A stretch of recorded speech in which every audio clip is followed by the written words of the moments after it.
Cloud. Hello, everybody. It's Laura Victoria Ward in Inner Outer Space. And this is a Zoom class, although you will only see me because I have spotlighted myself. So if you're in the room, please use the gallery view because it is so much more entertaining than just the Laura view. And what else? I am going to check in and out with you for all this time. So in a visual, like on a scale of 1 to 10 today in your body, where are you? If 10 is like, yes, awesome, jumping off the walls, and 1 is like, oh my God, my life sucks. Yeah. Okay. Okay. And that, yeah. Oh, thanks, Quentin. I'm about there. So it's amazing that I'm even having class, but I'm going to do it. And I want to say this thing about doing embodiment work. It's very easy to do exercise as a way of not dealing with whatever's going on for you. But when you do a lot of embodiment work, it's like, oh, there it is again. That's what I'm feeling. That's the thing I'm going through. And you can't, I mean, I could hide it. I could say nothing's happening, but there's a lot of shit going on. So you know that. And I wasn't planning on bringing it in this way, but I just want to add, like, when I think I've said this once before, when my dad died, I went to ballet class. And I was like, okay, I'm doing ballet. Everything's beautiful with ballet. You don't need to feel anything. And then I was like, oh my God, was like crushed being there with emotions. So it can bring stuff up, and we don't want to smash it down and say it doesn't exist. We are allowing that stuff to happen. If you need to smash anything down, you can. If you need to turn off your camera, turn things off, leave entirely. That's fine too.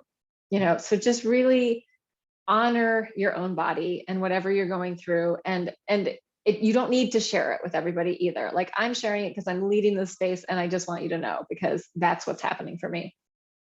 So I'm not going to start very inner today, because that actually just did a whole meditation with one of my clients, and I'm like, oh, which wasn't bad.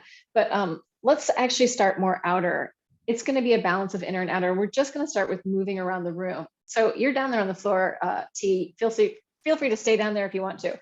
And everything you can take at your own rate. Like, this exploration might be more interesting to roll around on the floor or to stay in stillness. So all the things that I'm talking about, you could just imagine them happening, or you can do them in your body the way that I am, or actually the way that your body will do it, but take it as it's going to work for you today. So it's a really free exploration. I'm moving my little Muffet chair, my ottoman. So what I actually want to start with, because it just feels interesting to me, is just moving towards your camera and then away from your camera. And it could be any body part, and it could be any reach.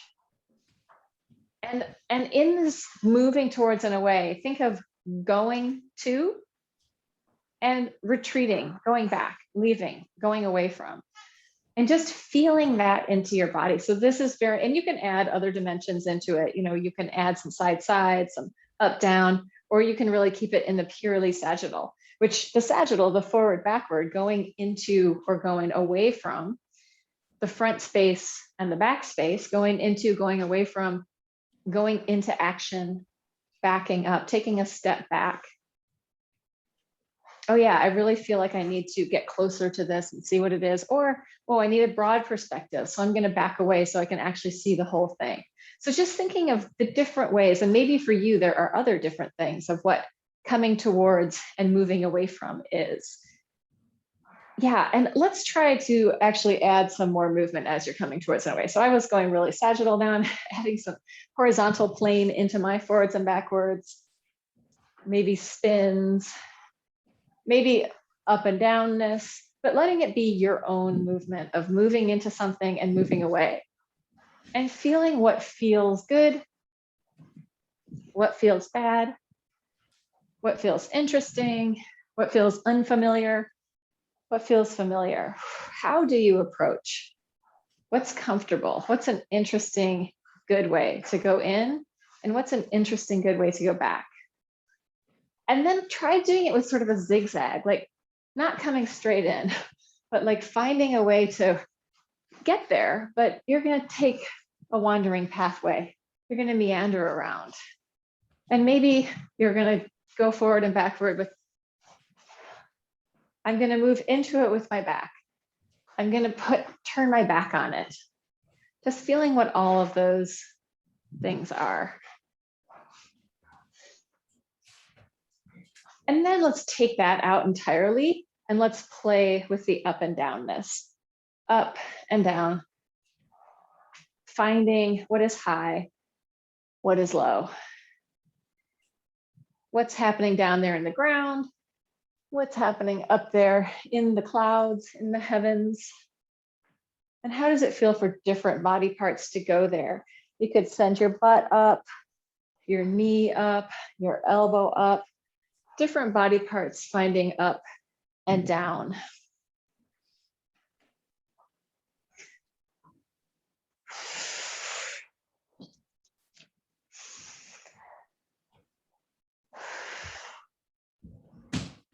And you can even pause, take time to be in the position, and it can be any kind of position, but just maybe a little more attention to up and down.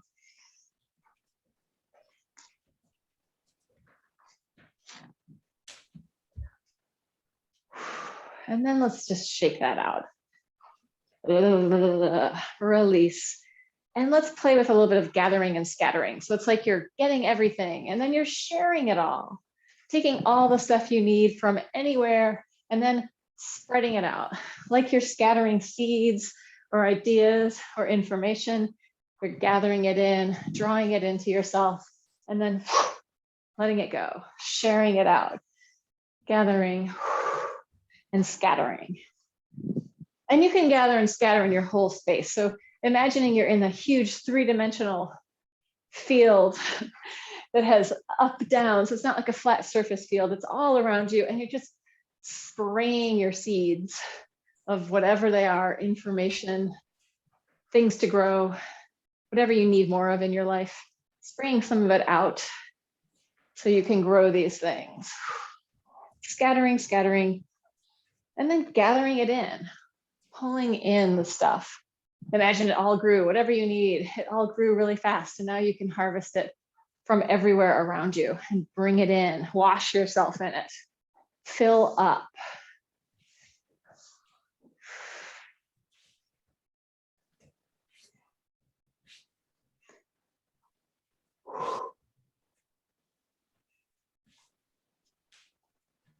And then let that shake out and come to a rest.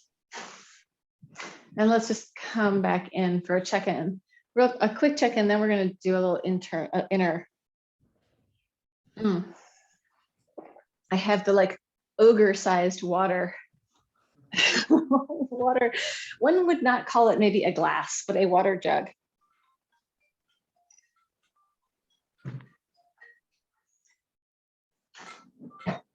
And feel free to unmute and just sharing anything that you noticed. Or if there's nothing, there's no pressure to speak. It's really up to you.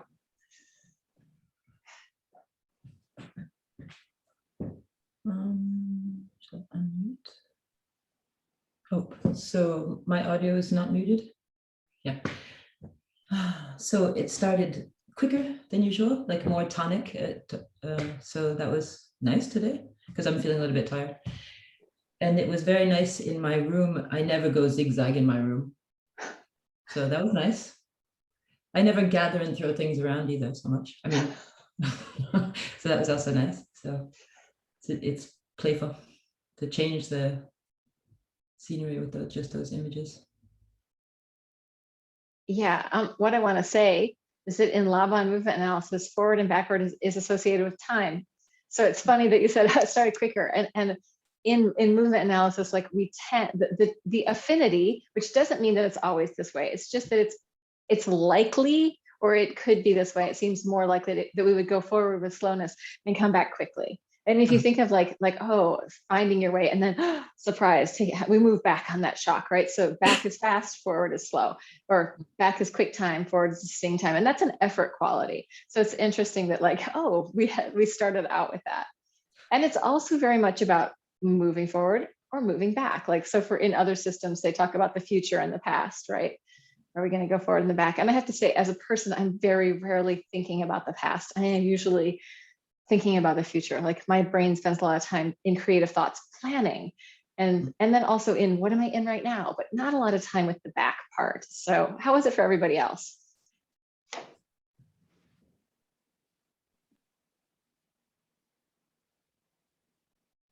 I really liked this moving forward and backward. It brings some kind of freedom somehow. And otherwise, with the upward and downward, I feel a lot of tension, like in my shoulders, in my back. Yeah, like only doing this, I feel it's really heavy in my arms. So, yeah. That's super interesting. I also feel like with this, this past year of whatever the lockdown has meant for us, the whole world has not been really moving forward much, right? So like it's something, that activity of, oh, we're going to go forward with this. Like there's so much uncertainty usually for most people in the future that it's like just to be able to actually just go forward can feel very good. Just to think about that on the spiritual or whatever the sort of reality level. Quentin, you want to say anything? Hi. I tend to respond better to up and down before forward and back. I don't know I don't know particularly why, but generally, unless I'm actually out walking, when I'm doing this kind of movement stuff, maybe it has something to do with getting out of bed or something. I don't know. I just like up and down first and then forward and back. I felt for some reason more interested and able to find a rhythm, or trying to find a rhythm. A lot of times when we do the work or do the class, I don't see the dance element. For whatever reason today, it felt a little bit more like a dance for me, than doing these separate movements of embodied work. It felt a little bit more like a dance so far for me. That's super interesting. And I want to add that like the up and down is the me, right? So sometimes if we establish this is me first, then I can go somewhere. So like, just the vertical, our bodies are vertical. If we're standing up, our head is up, our feet are down.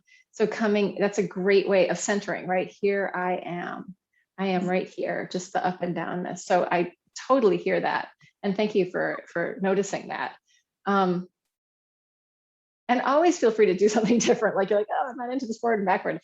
And then one more thing with the rhythm, because actually this idea of rhythm has come up. I was talking to one of my students in a fitness class this morning, and we were talking about rhythm, and she's a classically trained musician. And I've worked with movement with a lot of like conservatory trained singers and musicians, and also conservatory trained ballet dancers. And a lot of them don't have rhythm. They have like a sort of swaying type rhythm, but they don't have a that we can all get into at the same time. Like they have a hard time also with the down of rhythm. So it's interesting. And I feel like as a cultural phenomena, that's something that we're missing of people being together and being in rhythm. It can be used for the good or the bad to get people empowered and feeling the togetherness, which you can look at any like propaganda thing recently and see that, oh, they're using like a rap beat. Like, wow, are they aware of the cultural appropriation that's going on in that? So it's so interesting how people don't notice these things. But I think that it's detrimental to societies when we lack spending time together in rhythm. And another story about that, I have a friend from Haiti, and she said that when somebody in Haiti does, like, say a family member doesn't really have rhythm or good rhythm, all the family will lay them down and tap on their body so that the sense of rhythm enters through the tissue. So it's like we can feel the rhythm.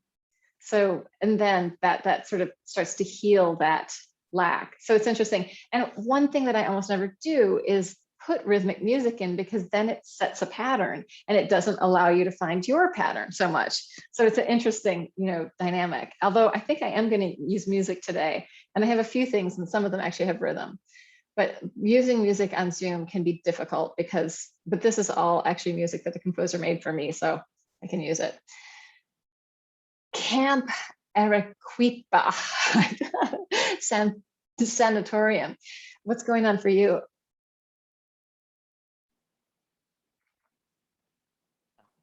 I've been really tired from my second shot. I went on vacation right afterwards and sort of delayed, I think, the impacts of them. So I am really lagging. But I'll share that actually Camp Arequipa is where I started doing that was my Girl Scout camp. And I researched it for a Halperin thing because that's where the first Halperins were. And it's actually was made as a sanatorium for the sad Native people in foggy San Francisco. So I've just been sort of embodying that. And while I'm sharing random things, Phoebe made these shapes for us to do today. There's a triangle, 2 different rectangles, and then this one's a can, because we've been looking at Andy Warhol and she knows that that's significant. So she wanted us to do maybe a tomato soup can, which I thought you would appreciate that. I do actually. And just to throw one more nodule, that in that Laurie Anderson video that I put in the chat, the link, she talks about Andy Warhol and he's in there. So the Andy Warhol, Lou Reed, the Andy Warhol of 2 Andy Warhols. Laurie Anderson would love it. I will be the robotic parrot when I'm in the can, because that was my first introduction to Laurie Anderson, was the parrot that she made years ago. All right. So thank you. I'm going to mute everybody, or you can mute yourselves. And just unmute whenever you need to. So that's the general rule. And we are going to do some movement with music. And there's a few different musics that have very different sort of personalities. So what I want to let you do is not give you too much direction of how you move to the music, but then maybe afterwards maybe we'll do like 2 or 3 pieces of music at a time. And then afterwards we can start to see what showed up for us with each piece of music, what kind of movement. So let me find it. And it might be too loud, but I don't think I can change the volume on this. So can you hear it? Yeah, okay. So yeah, turn down if you need to, and just let yourself take this in. We'll do like maybe 1 minute of each of these, or maybe 2 minutes, but just seeing what comes up.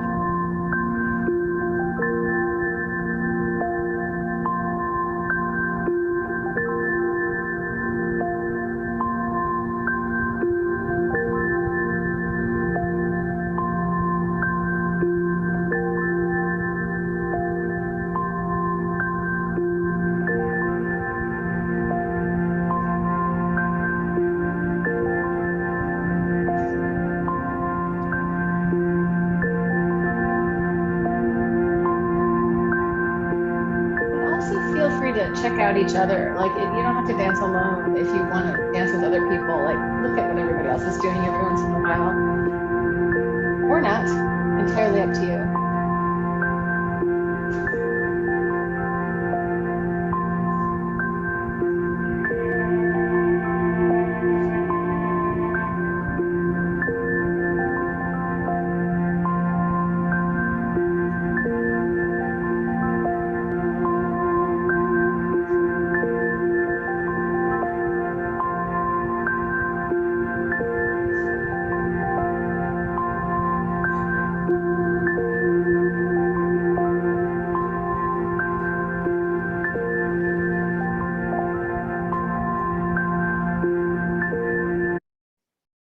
I said we were going to do a bunch at the time, but I think we just need to do one at a time and feel what kind of qualities it brought up for everybody. So you don't have to say anything, but if something came up or you noticed certain qualities or certain behaviors in your movement, what were they with that music, which is called Bone Flower?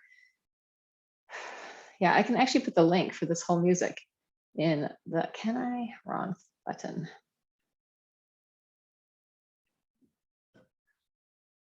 So for me, the music had kind of a floating or aquatic quality,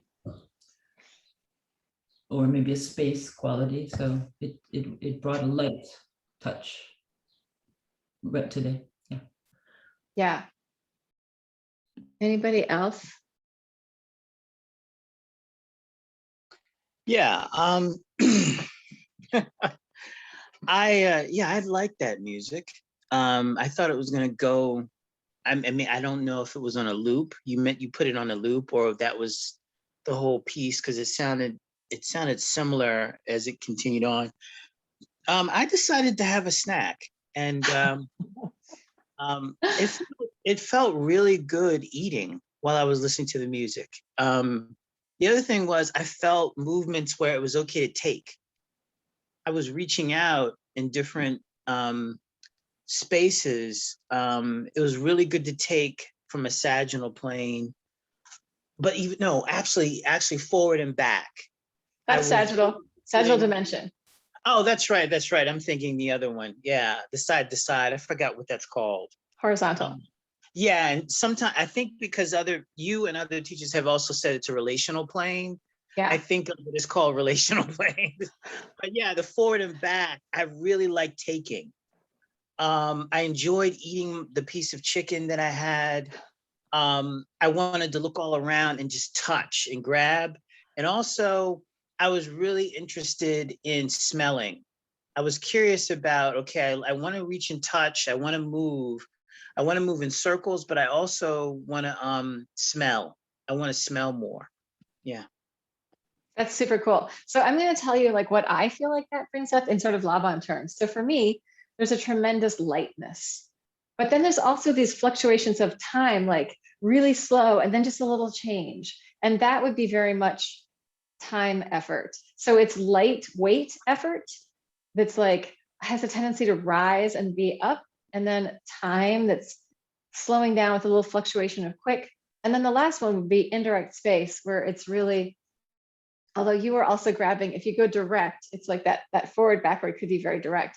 But so it's got, I mean, it has all the efforts in it, but it tends to be the more, what we would say is indulging. I think the more it's, I don't like using the language of feminine and masculine, but let's go with feminine. Okay. Yeah, so it's like this spaciousness, but I mean, when you think of smell, I think of smell as being very indirect space. Like you are smelling until you know where the smell is coming from. Like if you're going to a flower, you're probably going to go direct, but let's say you smell a smell and you're like, for me, I'm like, where is that coming from? It's a very indirect thing. So I feel like that music brought out a lot of that stuff. Anybody else want to say anything, or shall we move along?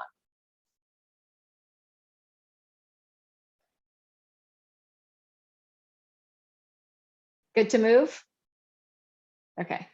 Yeah, so anytime, always feel free to interrupt. Like it's totally fine. I'm a very like, I think I'm a pretty let it happen person in class. So yeah, if you have questions or you want to discuss something that is related to what we're actually doing, then yes.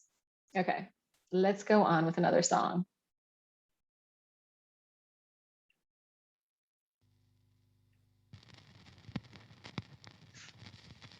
This one takes a minute to get started.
is that? Totally different, but some similar things in there.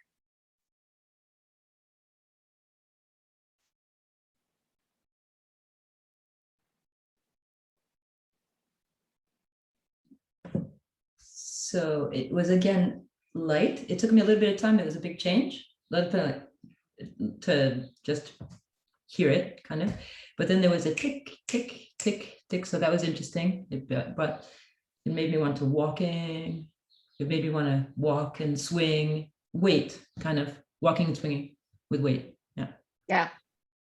Yeah, I had like these fluctuations of strong weight, like that I wanted to go down and felt my muscles. And I also felt these fluctuations of flow. So in movement analysis in Laban, we talk about bound flow and free flow. And free flow is like the kid flow, where it's like, it's unstoppable. It's like the kids running around the playground. It's ongoing. And it's like, there's no control. It's like, ah, it's the harem scarum. Or it could be like, it's just not, it's free. It's not like I could do the same movement with bound flow and it has a different quality, right? I'm doing it, or I can let it happen. And that's sort of the more free flow version. And I felt like that had these fluctuations of going into really bound flow and then into free flow. And like, so those are like the bound flow, I would just describe as being a more mature and contained and controlled flow. It's still flow, it's not stopping. So the flow is like this fluidity or this watery nature.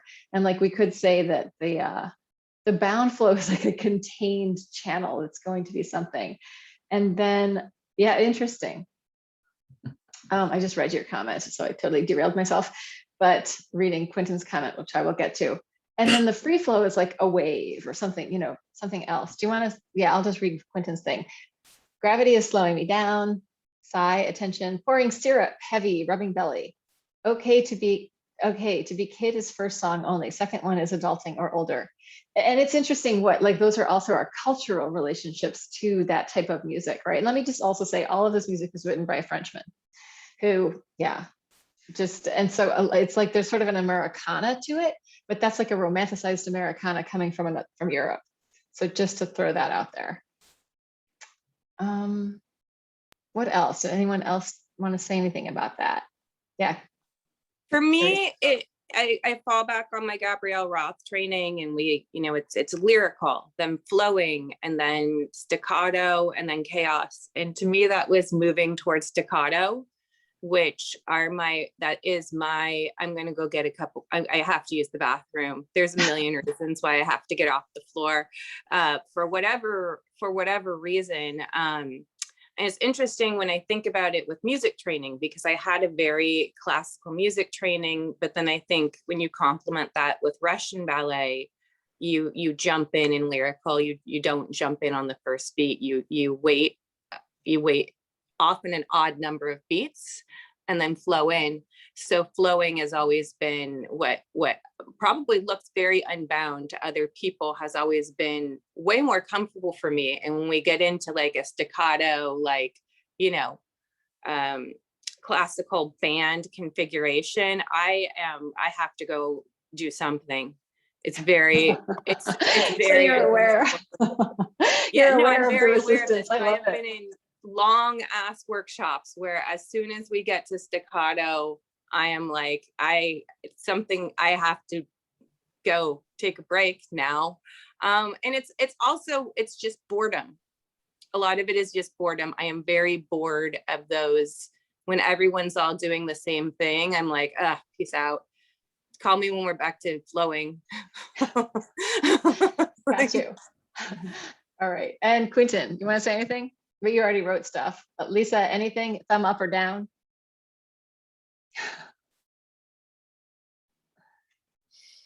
I'm tired. Okay. I can't talk too much today. No pressure.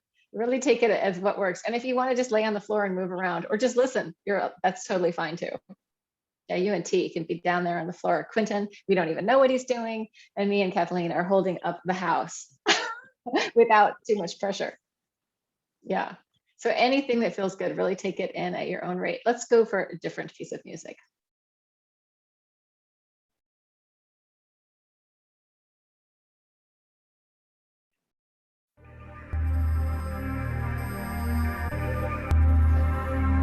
may be on the floor rolling too.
Letting that one come in.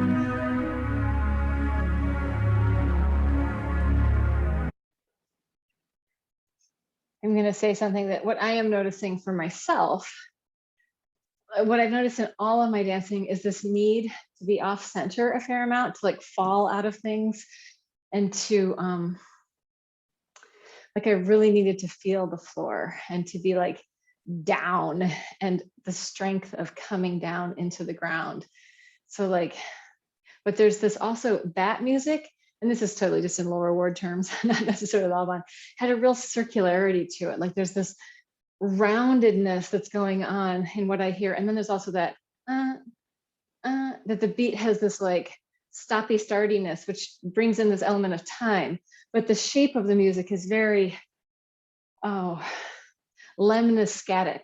It's these, loops. And a lot of this music is looping different things. So that's part of what that is. But that's my experience without really talking too much about Laban, except for the need to like the really dynamic alignment of going completely off your alignment, falling, huge weight shift.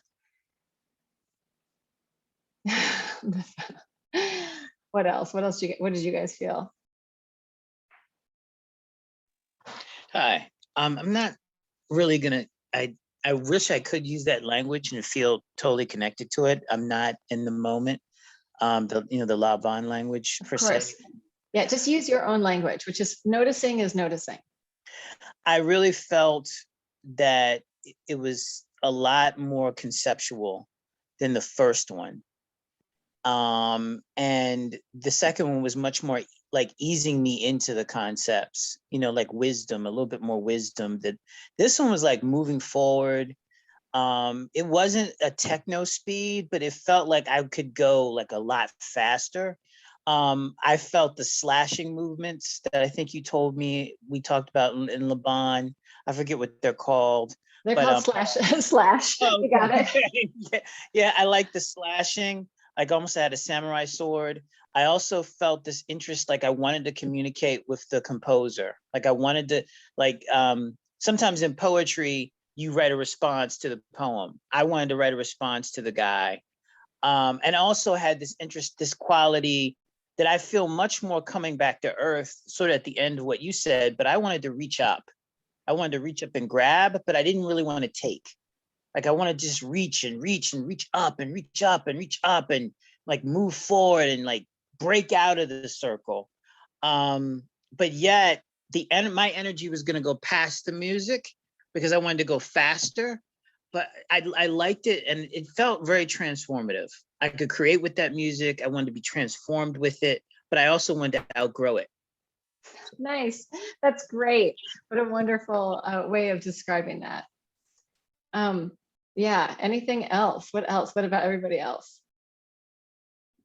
So until now, it's very interesting because because everyone picks up on words that that are resonant.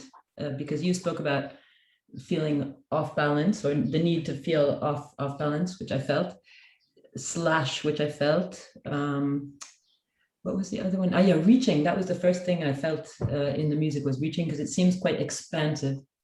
So it's when you want to not have any more walls around you and just like, and it seems like since it has different kind of pulses in it, it has different, how do you say that? It evolves as it's from beginning to end. So it's like a voyage, like a sound voyage as well. There's different things you can catch and waves to catch in that. It was very spirally for me, but it just expansive. Yeah. Yeah, and Quentin, you just wrote transverse also, and it's like totally. I mean, anytime also like when your torso is getting into movement that isn't this, ballet style sort of vertical or, the whole body as a unit, but there's this freedom in the body. And if we get our limbs into that, which has that lemniscatic transverse quality. And I think like also the slash is going somewhere, like the slash is like, you're hitting the periphery of a circle, wherever that slash is going. So yeah, I totally take that. Teresa, it looked like you were going to say something. Yeah, these are all really normal rhythms for me. I think I slashed a lot just in my normal movement. You're a slasher. Yeah, I am. And to me, this was the way I hear the music, and it's interesting just from a musicality. Like I want to take that beat to a really ballet Chopin place. Like I want to, with my piano training, overlay it with like a do do do do do do do do do.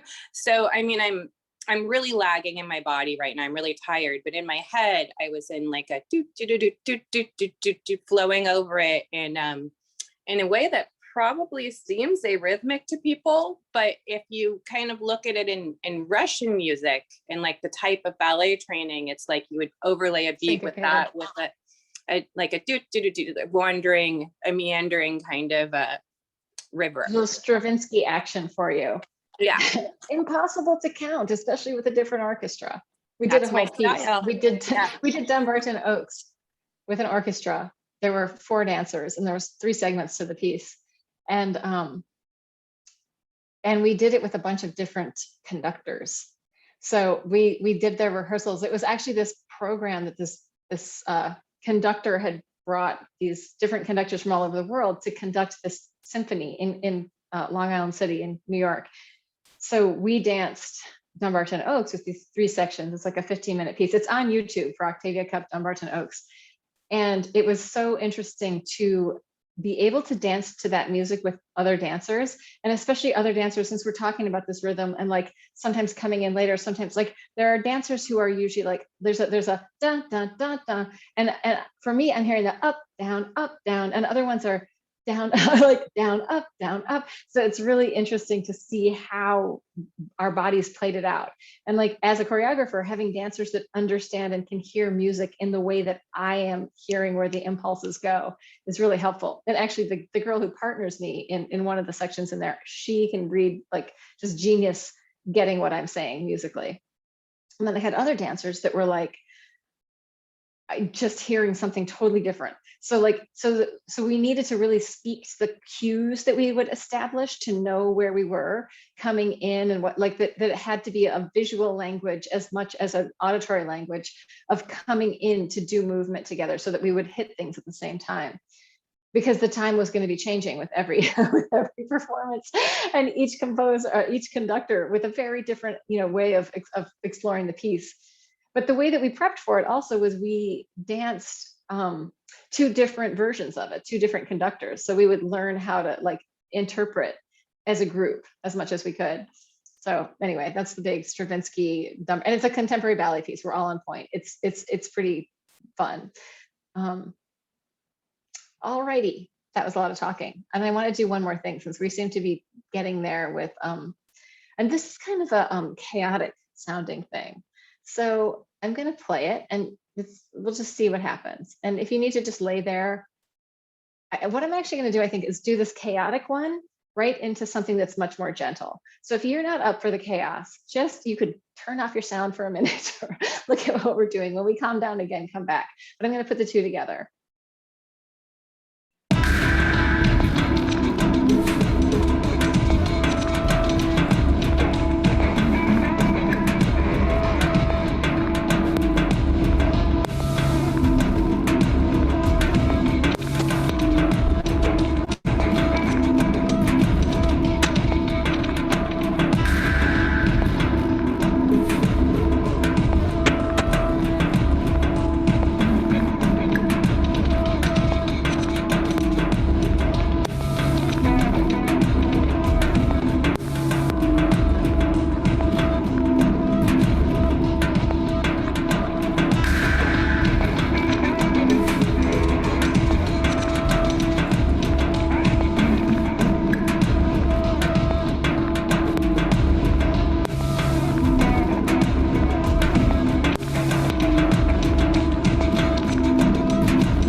Just in the interest of not taking forever. Yeah, sorry for my abrupt endings.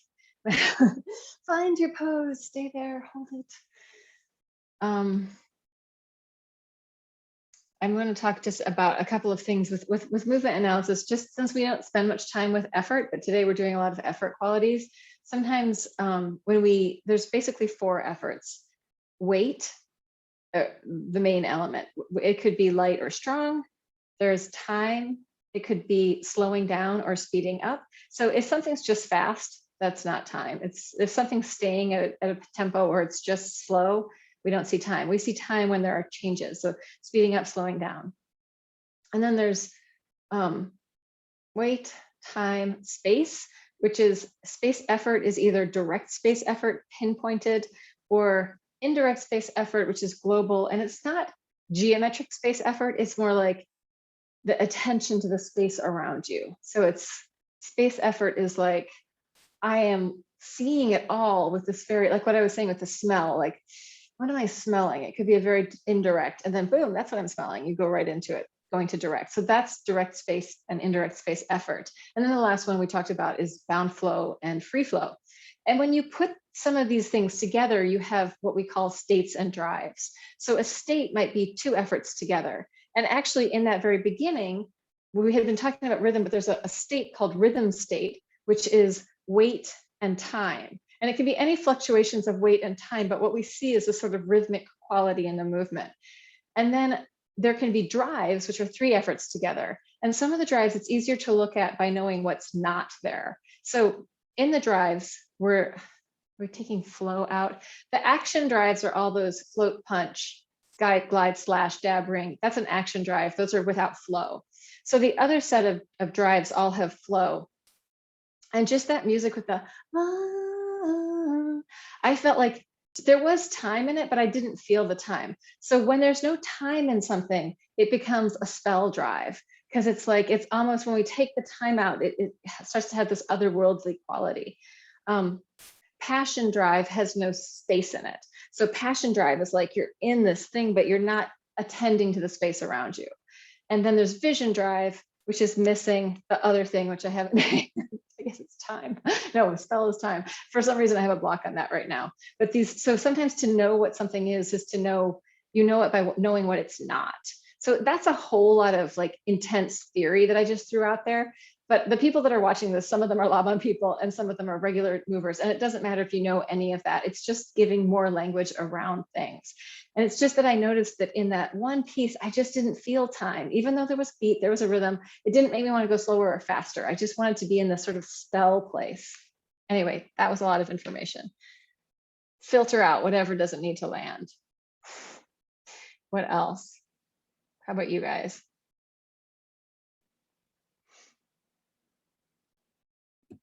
So you kind of tipped it off when you said it was, you said it before you put the music on that it was chaos. So for me, when I'm in chaos, which I actually quite enjoy, is it's like shaking it out and just being really letting it come, emerge from wherever it comes. But so then it's not that very fluid, it's kind of jerky, personally, if I'm doing chaotic things. And Yeah. then it changed and had I don't know, I enjoyed the music. It had again a very different feel than the others, and yeah. So, but I was enjoying the chaos because you announced it as chaos, so I just enjoyed it. I mean, I said that, and then when I heard it playing, I was like, "Oh, this isn't really that chaotic." I mean, it doesn't have. It's got these, impulses. But what is? It's called "Stormy Powwow." That song. So, and you can, I don't know, like if you follow this composer's influences at all, and I knew him very well.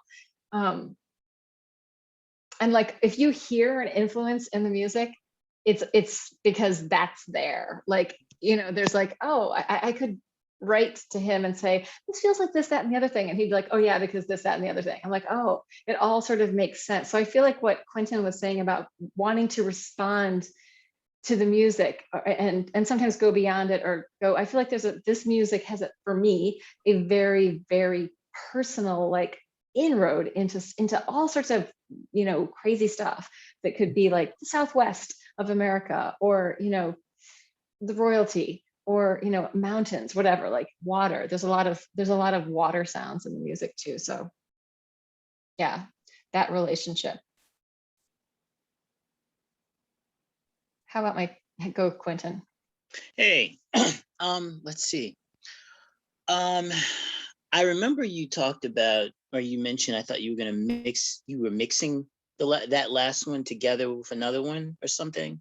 Yeah, it was the chaotic one into the lighter, into the more spacious one or whatever, the no time one. Oh, well, the first part, I felt it was like worship. It was almost like a worship. It had more shamanic quality to it. It also was more erotic. It was much more sexual. It was, I wasn't going there, but I could see myself going there or feel myself going there. And I really liked that. It was, and it had a trance kind of effect, but I didn't think of it as like trance music, but it had a lighter trance effect. And I had this feeling of like, I didn't have to worship your God, but come in and let go. The other, or goddess or whatever, and your pantheon. And the other one was, I felt that had more, I was being bound. I felt more bounded, and I did not like that. But after it was over and there was silence, I felt free. Like I just wanted to go out and do stuff, or like I want to move. So it was almost like I could visualize someone holding a pigeon. And you know how I've always felt bad when I see those shows like Mike Tyson had pigeons, and these people have these pigeons and they squeeze the pigeon like Charmin, and then they let the pigeon go. I felt more like I was squeezed. I don't know if that was bound flow or not, but I felt bounded. Now I feel like, yeah, I don't know. I just want to I want to expand and I want to go. Initially, I did not like both of them together. I felt like it was kind of mean. I did not like it. It's a horrible transition, but I apologized as I made it.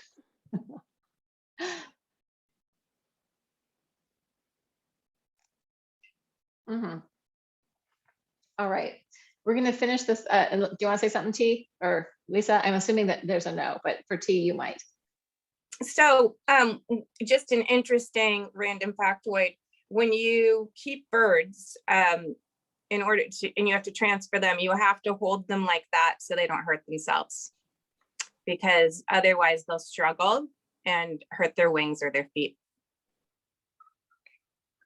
So Yeah. bound flow observation. Bound flow, and you have to sort of contain them. Yeah. In fact, I just, somebody down the street oh yeah. Somebody down the street. Oh, that's okay, Lisa, go whenever you have to go. Yeah, somebody down the street there was two baby sparrows. One was directly under the wheel of their car, and the other one was like hopping around out, that were like really nestlings that have, they're old enough to kind of go out of the nest, but really can't fly. And they're trying to get them. The guy has like a shovel and something else to try to pick it up. And I was like, let me just help there. So I climbed in under the car, and like, first it scoots one way, then it scoots the other way. Then finally I got it into my hands and put it into the, like, there's a little bit of scrub that like they can be hidden with, and then got the sister or the brother, whatever it was, and put it under there as well. And then like we were heading down to a place, and then when we were coming back, I was like, what happened to them? Like, I've been thinking about it the whole time. And I also found a nestling with no feathers earlier this year, which I took to a rescue. And it's like, there's something about this augury of these birds that has some kind of, I don't know. It's weird that it's happening all the time now. It's like something comes into your consciousness and then boom, boom, boom, there it is. Okay, let's finish off with just coming in. Now that we've been out and about, let's just do, if you want, if it feels good to do hand on your chest and hand on your belly, you can do that, or hands in your lap, or hands wherever you want, laying down, standing up, seated, whatever's interesting. And without trying to do anything, just noticing your breath. So you can do this with eyes open or closed. I'm going eyes closed for right now. Just noticing the feeling of your breath. Maybe the sound of your breath.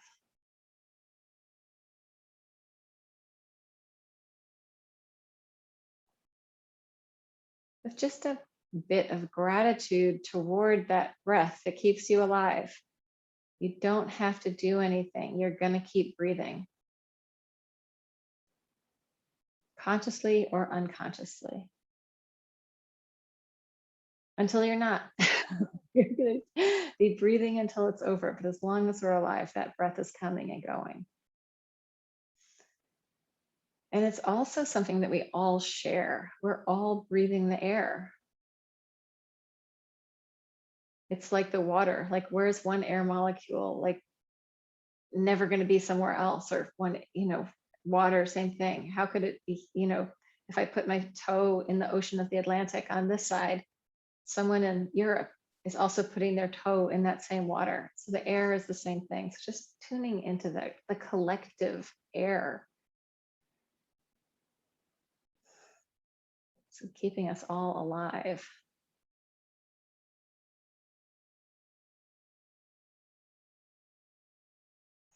And as you're breathing and feeling your breath, under your hands, maybe feeling the fluidity of your body. Like we are bodies of water.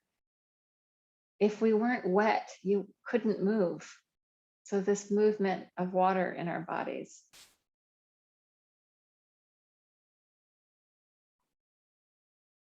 Is the lubricant. It allows the movement.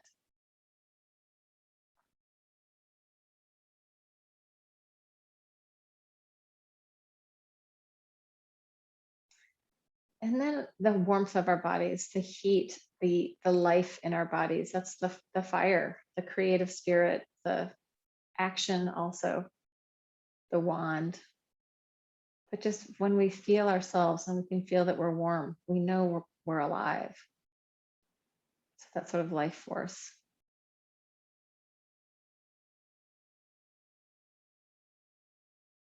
And then the last thing is the earth, feeling our butts on our, wherever we are, feeling our feet on the floor, and allowing ourselves to relax into gravity. We don't have to do anything. We are not going to fall off of the planet. We're here, we're held.